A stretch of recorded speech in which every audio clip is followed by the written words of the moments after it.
नमस्कार, बिंदास हरियाणा पर आप सभी का स्वागत है। इस वक्त हमारे साथ मौजूद है राज्यसभा सांसद रामचंद्र जांगड़ा जी। सर, आपका बहुत बहुत स्वागत है बिंदास हरियाणा। जी धन्यवाद। सर, जैसा कि बड़ौदा में उपचुनाव होना है और आप सभी की भी ड्यूटी बड़ौदा उपचुनाव को लेकर लगी है, तो बीजेपी की आखिर क्या कुछ तैयारियां हैं उपचुनाव को लेकर? देखिए, भारतीय जनता पार्टी की जहाँ तक तैयारियों का मामला है, हमारा कार्यकर्ता हमेशा एक युद्ध की स्थिति के अंदर रहता है। बीजेपी का कार्यकर्ता हमेशा एक ऐसी स्थिति के मानसिक स्थिति में रहता है जैसे सैनिक को किसी टाइम भी कोई आवाज़ लगा दी जाए तो उसी टाइम वो अपनी ड्यूटी के लिए तत्पर रहता है। ये भारतीय जनता पार्टी के कार्यकर्ता की मानसिकता होती है, क्योंकि हम 24 घंटे एक्टिव रहते हैं, कोई ना कोई कार्यक्रम पार्टी का चलता ही रहता है। जहाँ तक चुनाव की तैयारियों का जो सवाल है, अभी चुनाव वैसे अभी समय है इसमें चुनाव होने में, लेकिन फिर भी हमारे वरिष्ठतम नेता लोग भी यहाँ पर गोहाना के अंदर विराजमान हैं और मंत्रीगणों को भी दौरे लगातार इलाके के अंदर लग रहे हैं। मैं स्वयं में सभी गांव के अंदर मेरा जाने का प्रोग्राम है। कथूरा गांव जो एक बहुत बड़ा गांव है इलाके का, उसको मैंने गोद ले लिया है सांसद आदर्श ग्राम योजना के तहत। तो आज हम चुनाव डिक्लेयर होने से पहले ही इस मनस्थिति में हैं कि किसी भी समय चुनाव की घोषणा हो जाए, भारतीय जनता पार्टी निश्चित तौर से ये चुनाव जीतेगी। बिल्कुल, बीजेपी है जो चुनाव की जो तिथि है यानी कि तारीख है, उसके डिक्लेयर होने से पहले ही आप यानी कि युद्ध सत्र पर उतर चुके हैं और लोगों के बीच जाके उनको कहीं ना कहीं लुभाने का प्रयास कर रहे हैं कि वो आपकी जो उम्मीदवार है उसको जिताकर जो है चंडीगढ़ यानी कि विधानसभा भेजे।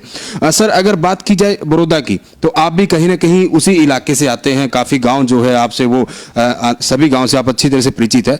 कांग्रेस की अगर हम बात करें, लगातार पिछले 3 टर्म से उनका विधायक था। बीजेपी का कभी भी आज तक यहाँ पे जो उम्मीदवार है वो नहीं जीत कर आया। इस बार आखिर कैसा आप लोगों के बीच जो परिस्थिति है उसको लेकर जा रहे हैं कि बीजेपी के ऊपर जो है लोग इस पर विश्वास जताएं? देखो, पहली बात तो ये है कि बीजेपी ने पहली बार यहाँ से चुनाव अपने बलबूते के ऊपर 2014 से ही लड़ा है। इससे पहले अलायंस में चुनाव लड़े गए हैं, बीजेपी का उम्मीदवार यहाँ से चुनाव नहीं लड़ा। एक बार बीजेपी ने पूरे हरियाणा में चुनाव लड़े थे, उसके बाद सिर्फ 2014 में ही अपने बलबूते के ऊपर चुनाव हमारे पूरे के पूरे 90 सीटों के ऊपर हमने लड़े थे।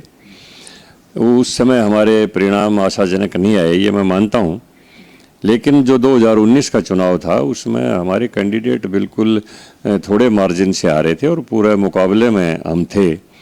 वो ठीक है कि कुछ ऐसी परिस्थितियाँ हो जाती हैं कि उसमें देखो हार जीत तो लगी रहती है, लेकिन अब की जो परिस्थिति है वो पूरी तरह से बीजेपी के अनुकूल है, क्योंकि हमारे पास कहने के लिए बहुत कुछ है। आपने एक शब्द यूज़ किया था कि हम लुभाने की कोशिश कर रहे हैं, नहीं, हम वास्तविकता बताने की कोशिश कर रहे हैं। हम लुभाने की कोशिश नहीं कर रहे हैं कि वास्तविकता क्या है, धरातल पर क्या है। अब देखिए, भूपेंद्र सिंह हुड्डा रहे या इससे पहले और इसके प्रेडिसेसर जो भी रहे हैं, उनके कार्यकाल में नौकरियों का क्या हाल था? या तो नौकरी पैसे से मिलती थी या नौकरी सिफारिश से मिलती थी। हमारी सरकार आने के बाद माननीय मनोहर लाल जी के नेतृत्व में 2014 के बाद योग्यता को अधिमान दिया गया, क्योंकि जिस देश से योग्यता मर जाती है वो देश का पतन हो जाता है। और आज उसका इतना सार्थक परिणाम आया है। आज हरियाणा के नौजवान 95%, 96%, 98%, 99% और एक लड़की ने 100% भी नंबर लिए हैं। तो ये उन चीज़ों का परिणाम सामने आया है कि बच्चों को ये पता चल गया कि तुम पढ़ोगे तो बढ़ोगे, ना सिफारिश चलेगी ना पैसा चलेगा। और आज हर बच्चा आपको एक्सरसाइज करता हुआ दिखाई दे जाएगा गांव के स्टेडियम में, नहर की पटड़ी पर, सड़क के किनारे। उसको पता है फिजिकल टेस्ट तो पास करेगा तो पुलिस में भर्ती होगा। पहले टेस्ट कोई पास करता था, भर्ती कोई होता था, लेकिन उन तमाम चीज़ों के ऊपर एक रोक लग गई और ट्रांसपेरेंसी, पारदर्शिता नौकरियों के अंदर जो हरियाणा में चली, ये बहुत बड़ी एक ऐतिहासिक मिसाल है।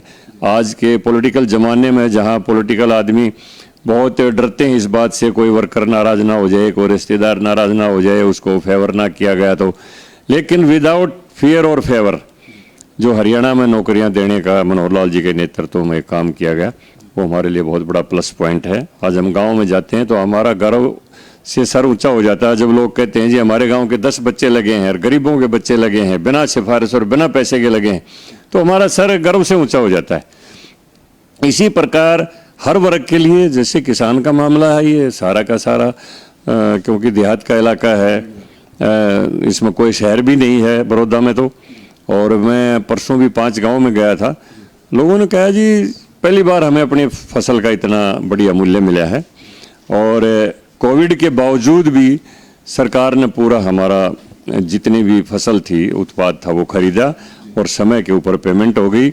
और 2014 में भी जब मनोहर लाल जी आए तो आपको ध्यान होगा बहुत बड़े स्तर पर के ऊपर मौसम की खराबी के कारण फसलें खराब हो गई थी, गेहूं काला पड़ गया था, उसके बावजूद भी दाना दाना खरीदा।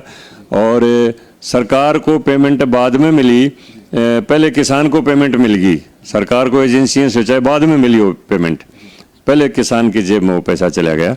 आपने पारदर्शिता की बात की कि जो नौकरियां जो दी गई है युवाओं को, उसमें बिल्कुल कोई भ्रष्टाचार सामने नहीं आया। लेकिन अगर विपक्ष की बात करें, इनेलो की बात करें, कांग्रेस की बात करें, वो लगातार जो हरियाणा में गठबंधन की सरकार है उस पर बड़े बड़े घोटाले लगा रहे हैं कि जो 9 महीने की गठबंधन की सरकार रही, 9 बड़े बड़े घोटाले हुए हैं, जिसमें भ्रष्टाचार का मुद्दा बहुत अहम उनका माना जा रहा है।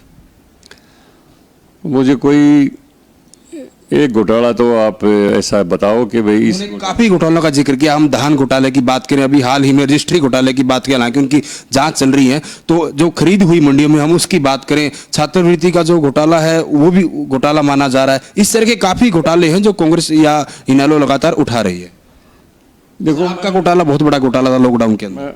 मैं मानता हूँ बहुत ही व्यवस्था बुरी तरह से बिगड़ी हुई व्यवस्था थी और केवल एक कार्यकाल में ऐसी एक जर्जर व्यवस्था को ठीक कर दिया जाए किसी के लिए भी संभव नहीं है, क्योंकि भ्रष्टाचार की जड़ें कहाँ पर हैं।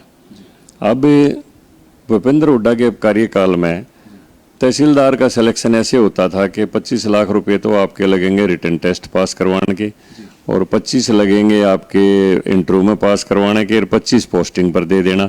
अब जो आदमी 75 लाख रुपए दे के नायब तहसीलदार लगेगा, उससे कोई अपेक्षा करे कि ये फ्री में इंतकाल चढ़ा देगा, फ्री में रजिस्ट्री कर देगा, ये असंभव है। भ्रष्टाचार की जड़ें जो है ना वो ऊपर होती हैं। ये दुनिया उल्टा वृक्ष है जिसकी शाखाएं नीचे हैं, जड़ें ऊपर की तरफ हैं, सारा ऊपर से आता है। हमारे ऊपर के जो नेता हैं, चाहे वो मनोहर हैं चाहे मोदी हैं, वो सबके सब ईमानदार हैं, लेकिन नीचे तक ईमानदारी आने में अभी समय लगेगा। जो लोग हमारे समय जिनकी रिक्रूटमेंट हुई है बिना पैसे और बिना सिफारिश के हुई है, वो जो लोग जब आधिकारिक स्थिति के अंदर आएंगे तो निश्चित तौर पर भ्रष्टाचार पर लगाम लग जाएगी। अभी जो पीछे के अधिकारी हैं उनकी एक तो आदतें बिगड़ी हुई थी, एक वो खुद पैसा दे के लगे हुए हैं, तो कहीं ना कहीं लाख जागरूकता के बावजूद भी कोई न कोई मामला ऐसा हो जाता है। लेकिन सरकार फिर भी चौकन्नी भी रहती है और उनके ऊपर जब भी कोई ऐसा आता है तो एक्शन भी लिया जाता है। अब कहीं मर्डर हो जाए तो हर आदमी के साथ कोई आदमी नहीं खड़ा रह सकता है, लेकिन उसके ऊपर प्रॉम्प्ट एक्शन होना चाहिए कि एक्यूज्ड गिरफ्तार हो जाए, उसके ऊपर एकदम से एक्शन हो जाना चाहिए। एक्शन में हमारी सरकार रहती है। धान घोटाला का जिक्र है, अब कुछ बहुत से व्यापारियों ने किया है, लेकिन ये भी तो हमने किया है, फिजिकल वेरिफिकेशन करवाई है, एक एक की बोरियां गिनवाई हैं और वो सारे के सारे आदमी ट्रेस कर लिए हैं जिन्होंने किया है, उनको ब्लैक लिस्ट में डाल दिया है। आगे से उनको कभी कोई खरीद का लाइसेंस नहीं दिया जाएगा और उनसे वसूली भी की जाएगी पूरी तौर से, और बेसमेत ब्याज वसूली की जाएगी। एक घटना हो जाना अलग बात है, घटना के बाद का जो एक्शन है वो हमारा सार्थक है। हम कांग्रेस की बात करें, कांग्रेस ये कह रही कि हम बड़ौदा में जो हमारा 10 साल का जो कार्यकाल था उसमें हमने जो विकास कराए, हम उस 10 साल के विकास के नाम पर ये चुनाव लड़ेंगे। अगर हम बीजेपी की बात करें तो लगभग 6 साल बीजेपी की सरकार को हरियाणा में हो चुके हैं। बीजेपी भी ये कह रही कि हम 6 साल का जो विकास है, विकास का एजेंडा है, उस पर हम चुनाव लड़ेंगे। लेकिन हम काफी दिन से बड़ौदा हल्के का दौरा कर रहे हैं, अगर हम बड़ौदा के गांव में या सड़कों में या जो भी उनकी हालात उसको देखते हैं तो कहीं ना कहीं ये प्रतीत होता है कि विकास जो है यहाँ से छूकर भी नहीं निकला। देखो, मैंने 5 साल तक लगातार गोहाना का प्रतिनिधित्व किया। 2014 में मैंने चुनाव लड़ा था। आज आप पूरे गोहाना क्षेत्र का दौरा करके देख लो, किसी गांव में भी कोई समस्या ना मात्र भी मैंने छोड़ी नहीं। जहाँ तक बड़ौदा का सवाल है, माननीय मुख्यमंत्री जी ने तो कुर्सी के ऊपर बैठते ही ये कह दिया था कि हम सबका साथ, सबका विकास, सबका सम्मान और सबका विश्वास जीतने के साथ सरकार चलाएंगे और 90 के 90 हलकों में समान विकास करवाएंगे।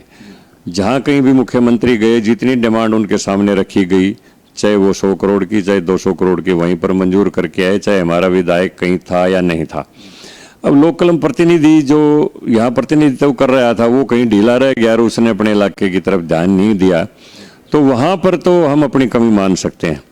लेकिन जहाँ तक कांग्रेस का सवाल है, अब जो जर्जर व्यवस्था आज हर गांव के अंदर, चाहे पानी के मामले में, सड़क के मामले में, स्कूलों की बिल्डिंग के मामले में, वेटनरी हॉस्पिटल की बिल्डिंग के मामले में, कहीं पीएचसी के मामले में, कहीं रिटेनिंग वाल का मामला है, कहीं पीने के पानी की सप्लाई का मामला है, सारी की सारी जर्जर व्यवस्था, जबकि इन 2014 से 19 इन 5 सालों से पहले तो भूपेंद्र हुड्डा का कार्यकाल 2 बार का था और यही विधायक था उसमें भी।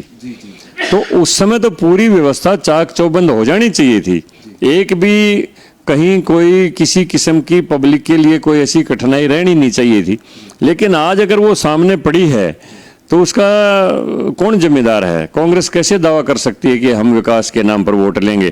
कोई नाम तो बताएं कि हमने यहाँ पर ये नया कॉलेज खोल दिया, ये नई सड़क बना दी, ये नया जल घर बना दिया, ये नई कोई वेटनरी हॉस्पिटल की बिल्डिंग बना दी, ये कोई स्कूल अपग्रेड कर दिया। कुछ बताए तो। हमारे कार्यकाल में बहुत सी सड़कें मंजूर हुई हैं, बहुत सी बन चुकी हैं, बहुत सी के ऊपर काम चालू है। कांग्रेस के तो 10 साल के कार्यकाल का मैं आपको चिट्ठा दे सकता हूं। मेरे पास पूरा रिकॉर्ड है पूरे सोनीपत जिले का कि local MLA has demanded this road and CM has rejected, सब के ऊपर ये लिखा हुआ है। हाँ, तो एक भी रोड उसने मंजूर नहीं किया। मेरे गोहाना क्षेत्र में भी मेरे आने के बाद 24 रोड नए बन गए और पूरे, और क्योंकि हमारे चेयरमैन भी मान कृष्णा गहलोत जी इधर से ही थी, उनके डिपार्टमेंट का मामला था, हमें ये थोड़ी सी उसमें और भी सहायता मिल गई। लेकिन मुख्यमंत्री जी ने तो, चाहे वो बीएनआर के तहत रोड था, चाहे मार्केटिंग बोर्ड के तहत था, मुख्यमंत्री जी ने तो मना ही नहीं किया। उन्होंने कहा जो जन सुविधा के लिए मेरे से कोई काम करवाओ, चाहे हमारा विधायक है या नहीं है, उससे क्या फर्क पड़ता है? जनता तो हमारी है, हरियाणा तो हमारा है, हरियाणा एक और हरियाणवी एक के मंत्र के साथ हम सरकार चलाएंगे। तो सरकार की तरफ से कोई ढील नहीं थी, कोई प्रतिनिधि हमारा कुछ ढीला रह गया तो वहाँ कमियां रहेगी। लेकिन कांग्रेस कोई क्लेम नहीं कर सकती कि हमने फलाना विकास करवाया है। और तो कांग्रेस अगर कोई क्लेम करती हो तो बताए कि ये योजना इस हल्के के अंदर हमारे कार्यकाल में मंजूर हुई है, वो बताए जनता के सामने, हम अपनी उपलब्धि बताएंगे। तो बिल्कुल ये थे हमारे साथ राज्यसभा सांसद रामचंद्र जांगड़ा, जिनका साफ साफ कहना है कि जो 10 साल का कांग्रेस का कार्यकाल रहा है, जितने भी विकास कार्य गोहाना या बड़ौदा में होने थे, तो उस समय के जो मुख्यमंत्री भूपेंद्र सिंह हुड्डा, उन्होंने उनको रद्द कर दिया था। कहीं ना कहीं रामचंद्र जांगड़ा जी के आने के बाद काफी जो रोड हैं, बाईपास है, इन्होंने आने के बाद उनको शुरू करवाया और वो काफी हद तक इनके अनुसार काम हो चुका है।